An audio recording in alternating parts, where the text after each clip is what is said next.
Bienvenue à Contreuve. Nous sommes ici et pas ailleurs pour un artisan comme on n'en fait plus beaucoup dans la région. Il est métallier, mais aussi ferronnier d'art, mais aussi orfèvre. Il s'appelle Bernard Springsley et l'entrée de son entreprise est juste derrière.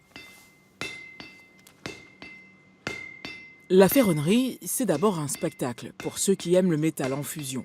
Mais c'est surtout un don fait à une poignée d'élus.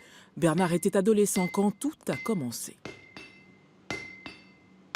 Ce que je voulais faire en tout premier, c'était de la cuisine. Et après, j'ai arrêté parce que bon, je trouvais pas trop d'attrait. Et j'ai voulu faire ce qu'on appelle de la menuiserie industrielle. Donc la menuiserie, tout ce qui est aluminium, acier, les portes, les fenêtres. Puis bon, ça me plaisait pas trop parce que c'était toujours standardisé. Jusqu'à cette rencontre. Quand j'ai fait mes prestages, j'avais une quinzaine d'années. J'ai ce qu'on appelle un maître compagnon. Et quand j'ai vu ce qu'il faisait dans la forge, il m'a dit viens me voir et tu vas voir un peu ce que c'est que la forge. Et quand il a vu que j'utilisais le marteau par rapport à l'enclume, il a dit toi tu as quelque chose, il faut que tu restes dans la forge. Lorsqu'il s'est installé à son compte, il a fait le choix de travailler à l'ancienne. Et qu'importe ses heures passées à la forge, le métal a sur Bernard un pouvoir qui lui enlève toute envie de s'en éloigner. Ça demande énormément d'efforts physiques. Ah oui, c'est les bras, les épaules travaillent beaucoup. Ah oui, oui. C'est très très très physique. Ouais. Je le tiens à faire parce que pour garder un peu l'aspect du métier déjà et pour avoir le contact avec la matière, sentir la matière, la faire travailler pour être bien, pour fabriquer les pièces plus dans l'originalité. C'est quelque chose qu'on ne peut pas faire quand on travaille dans l'industrie. Non, parce que les pièces sont formalisées. C'est toujours de la même forme. Que là, toutes les pièces vont être différentes à la méthode ancienne.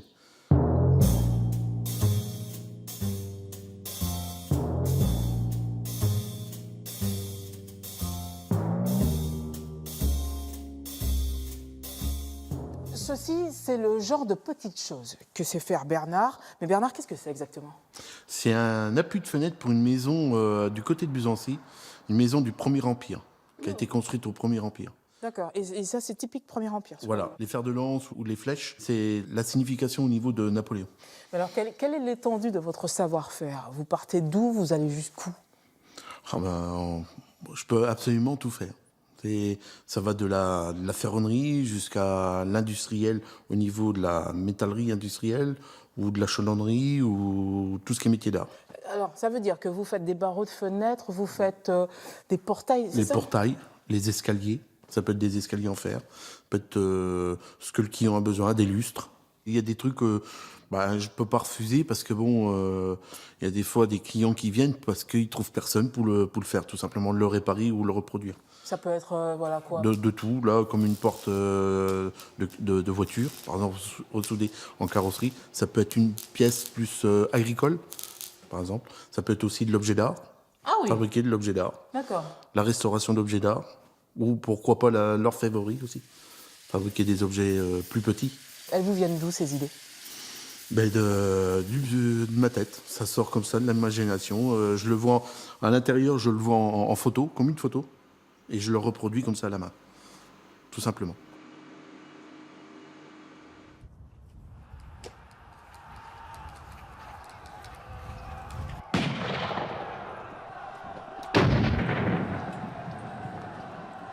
Non seulement Bernard crée des œuvres d'art, il les restaure, mais en plus il est capable de les reproduire, comme cette pièce d'artillerie exposée au centre historique Valmy 1792.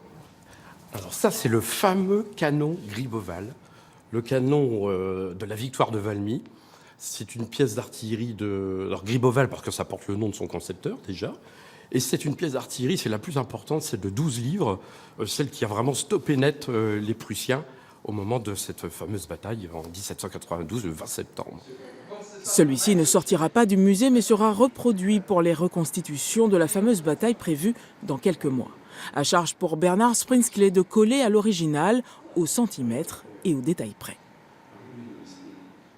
Ça sera l'identique, parce qu'on aura la même couleur, mais au niveau de la qualité, ça ne sera pas la même. On employait à l'époque ce qu'on appelle du fer. Pourquoi ne pas avoir choisi de le faire en fer, comme celui-là? Parce qu'on n'en a plus, tout simplement. Il n'y en aura plus.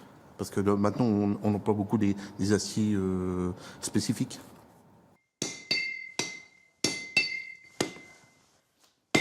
Bernard a 2 canons à fabriquer pour le mois d'août. Autant vous dire qu'il n'y a pas de temps à perdre. À 2, on ira beaucoup plus vite. À très bientôt ailleurs en Champagne-Ardenne. On y va.